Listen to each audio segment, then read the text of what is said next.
kunne masu sai tarado. Sun ji su ma kuma sun yaba da mu kukkurdo. Sai ku sai ta kuri da kun ga mu kukkurdo. Federal government to end petrol subsidy, June 2022. World Bank says Nigeria's per capita income remains same for 40 years. And on the foreign scene, defiant anti-coup protesters block roads in Sudan.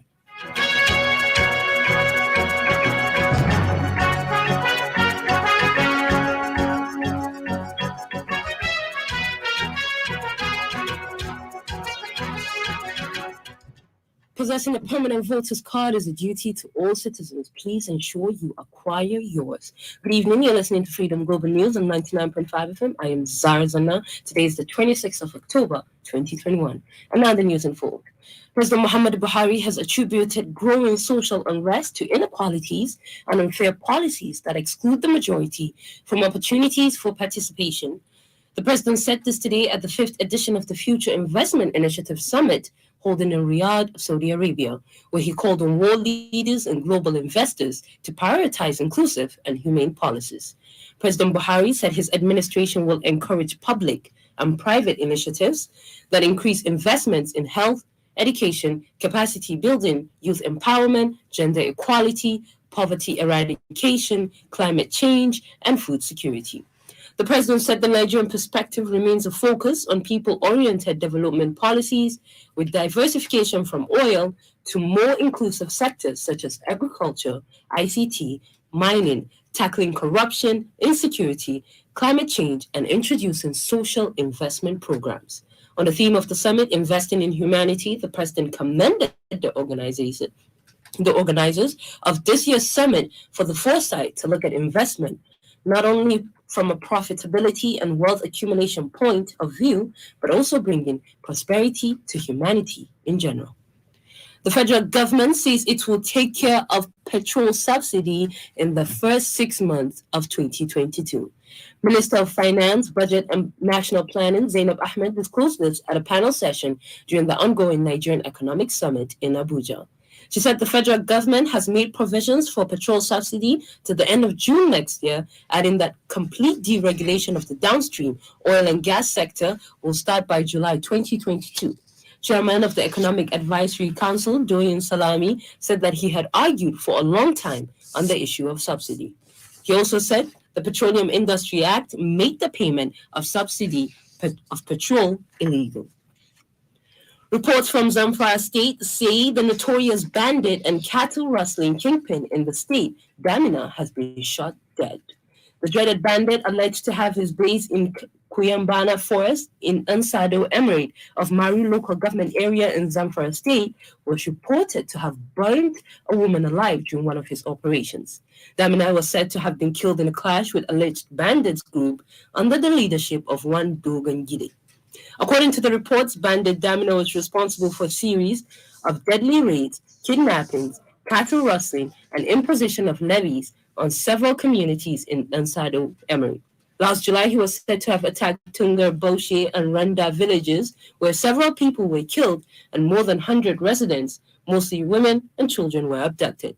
Sources told Daily Trust that Damina died from severe injuries he sustained following a deadly clash between members of his gang and those of Dogo Gide at a sport near Chilin and Famaji, two farming communities alleged to have under his operational control. Global News is coming to you from Freedom Radio 99.5 FM. You can send your comments, opinions, and watch us live on Freedom Radio Nigeria on Facebook.com. You can get the link to the site on our website, www.freedomradionig.com.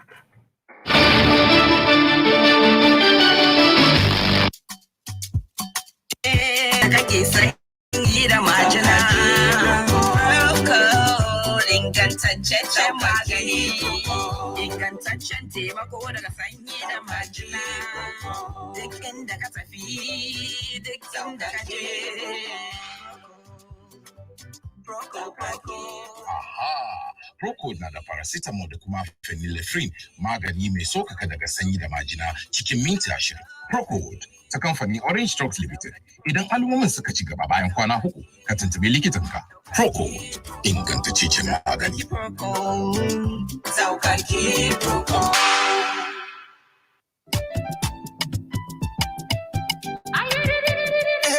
Ba za ka iya zuwa gurin aikin ka ba saboda mura da majina. Ba za ka iya zuwa gurin sallah ba saboda mura da majina.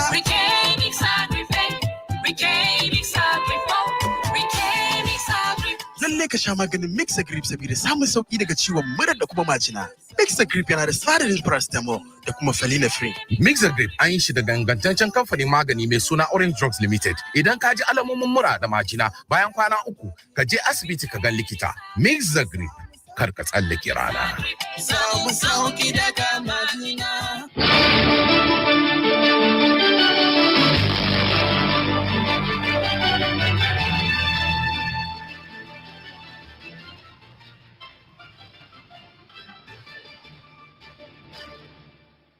The World Bank's country director for Nigeria, Shubham Chaudhry, says the country's per capita income is at the same level as 1981. Speaking on Monday during a panel session at the 27th Nigerian Economic Summit, he said the country needs to make strategic decisions to set it on the path to realizing its potential.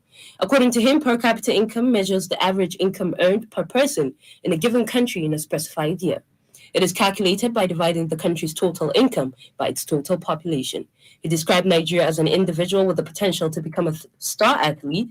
According to Chaudhry, about 3 million Nigerians coming of working age yearly, but surveys have shown that they aspire to go abroad. The Kano state government says that it will continue to contribute to the health sector in the country. The deputy governor of Kano State, Alhaji Nasir Yusuf Gawuna, made this known at the opening ceremony of the 34th Annual National Scientific Conference and Free Eye Care Service today. Correspondent Safrao Tijani Adam reports. The deputy governor of Kano State, Alhaji Nasir Yusuf Gawuna, said special care is being given to the health sector in the state. He said there are also more than 1,200 health zones in the state, with over 600 repair across the state. He noted that so far, the focus has been on training doctors on how to treat patients and other day-to-day issues. Upgrading of the 4 health facilities to specialist hospitals with 400 beds capacity in our 4 new emirates in the state. There is an eye clinic there, upgraded hospital in our emirate. There is also dental hospitals, there is radiology and many others that will prevent. Speaking on the occasion, Commissioner for Health, Dr. Amin Ibrahim Tsanyawa, said the School of Ophthalmic Nursing is about to open in Kano. He said they had observed the people of Kano State traveling to the other part of the country in search of specialized in field and saw the need to establish a school here in Kano. Approval has been granted by His Excellency the Governor of Kano State to commence post-basic ophthalmology in our premier hospital, Murtala Mohammed Specialist Hospital. It's also advanced because most of our ophthalmic nursing are almost tired and we are having gaps in ophthalmic nursing. So that's why His Excellency gave it right to give this express approval. Speaking on the event, the national chairman of the association said people should take care of their eye health. Yeah, of course, it's one of those things that enlighten our people to take care of their eyes, because many people, they don't know the importance of their eyes. But at least as a common man, when you consider a blind person with who can see, it is worthwhile to love your eyes. And that's why this year's theme. So we educate the populace, especially the common man at the grassroots, how to take good care of their eyes. However, the chairman of the association here in Kano, Alhaji Saleh Elias Dan Hassan, said the biggest challenges they face is the lack of doctor in the area and modern equipment. Association challenges are very many, but to mention a few, we are still small in number. Modern equipment for checking our patients' eye, for them to be very living optimally with their health, more especially the eye, is for them to be coming to various hospitals, which the government has done her best. The theme of the year is exploring global advancement and advancing in ophthalmic nursing. Safra Tijan Adam, Freedom Radio. And on sports, Nigerian fans have questioned the desire of the president of the Nigerian Football Federation, Ahmad Melvik Pinnick, to bring back striker Odion Igalo to the Super Eagles. Igalo quit the Eagles 2 years ago after leading the team to a third-place finish at the 2019 African Cup of Nations in Egypt, emerging as tournament top scorer with 5 goals. Pinnick, who visited England-based Super Eagles players last week, said he had appealed to Igalo to reconsider his decision to quit the national team. Meanwhile, Super Eagles coach Gernot Rohr will name 28 players in Nigeria's squad for next year's African Cup of Nations, after Confederation of African Football granted countries permission to have a 28-man squad due to COVID-19. In a memo released to all participating countries, CAF said countries could name up to 28 players in their squad to provide room for replacement if a player tests positive for coronavirus. And on tennis, U.S. Open champion Emma Raducanu says everyone should be patient as she attempts this week to earn the first win since her Grand Slam success. The 18-year-old Briton stunned the sport by lifting the title in New York last month, despite never having won a WTA match in her fledgling career.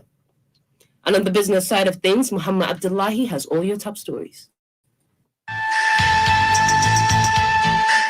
President Muhammadu Buhari says initiatives to drive the digital economy and fight corruption in the country should give investors a lot of comforts. Buhari stated this at the 5th edition of Future Investment Initiative Summit holding in Riyadh, Saudi Arabia, added that among the initiatives are e-Naira, Treasury Single Account, Bank Verification Number, and National Identification Number. He noted that his regime will keep encouraging public and private initiatives that will increase investments in health, education, capacity building, youth empowerment, gender equality, poverty eradication, climate change, and food security. Meanwhile, the Nigerian government set to consider banning the importation of burite, a mineral used in the oil and gas industry, in an effort to boost local production and save the national foreign exchange. Minister of Mines and Cell Development, Olamilekan Adebiti, stated this while briefing journalists in Abuja, saying the government will inaugurate Made in Nigeria burite on Thursday. He noted that such a ban will save at least $300 million annually, but suggested it may raise import tariffs in the alternative. Muhammad Abba Abdullahi, Freedom Radio. And on the foreign scene, defiant anti-coup protesters have barricaded roads in Sudan's capital, Khartoum, returning to the streets for a second consecutive day despite the security forces' use of violence the day before. Army General Abdel Fattah al-Burhan announced on Monday a state of emergency across the country while dissolving the country's transitional authorities. Hours earlier, tens of thousands of pro-democracy protesters began pouring onto the streets as news spreads that soldiers had arrested several government officials, including Prime Minister Abdullah Hamdok. Sources at the Health Ministry told reporters that 7 people were killed on Monday. The military also cut off access to the internet and closed some roads, bridges, and the airport in Khartoum. The coup drew widespread international condemnation and demands for the release of everyone detained. The United Nations Security Council is expected to discuss the situation behind closed doors later today. We've come to the end of today's Global News, but before we leave, highlights of our top stories. President Muhammadu Buhari has attributed growing social unrest to inequalities and unfair policies that exclude the majority from opportunities for participation.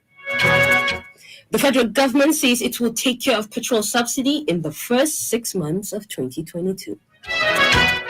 The World Bank's country director for Nigeria, Shubham Chaudhry, says the country's per capita income is at the same level as 1981. Defiant anti-coup protesters have barricaded roads in Sudan's capital, Khartoum, returning to the streets for a second consecutive day despite the security forces' use of violence the day before. On behalf of the entire production team and I, Zara Zanna, thank you for listening.